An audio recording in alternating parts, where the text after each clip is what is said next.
Se non si inverte la tendenza, nel 2031 il Veneto potrebbe perdere qualcosa come 46.000 abitanti, l'equivalente della popolazione di Belluno e Sedico, 7.500 residenti in meno nella sola provincia di Belluno, come se sparisse con un sol colpo di spugna il comune di Ponte nelle Alpi. Numeri da brividi, quelli dell'inverno demografico, contenuti nello studio elaborato dall'Osservatorio Economico e Sociale della Camera di Commercio, presentato questa mattina a Belluno. Bisogna cercare di porre rimedio quanto prima e quindi questa situazione in un contesto così critico ha bisogno di un intervento urgente da parte delle istituzioni. Senza buonismi, ma senza neppure pregiudiziali ideologiche, spiega il presidente Pozza, che osserva come gli squilibri demografici possono essere mitigati solo grazie a una intelligente gestione dei flussi migratori. Bisogna essere realisti. Se non ci fossero gli immigrati, gli impianti si fermerebbero.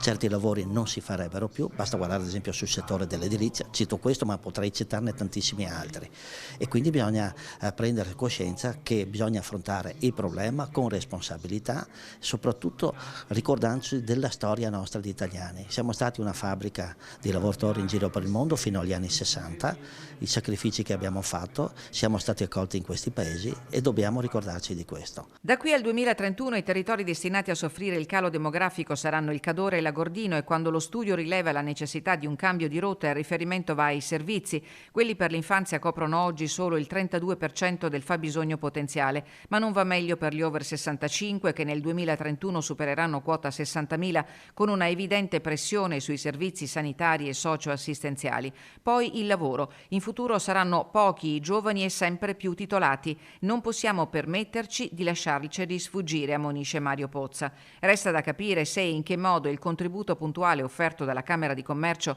potrà essere tradotto in azioni da chi oggi ha la facoltà delle scelte politiche e amministrative a tutti i livelli.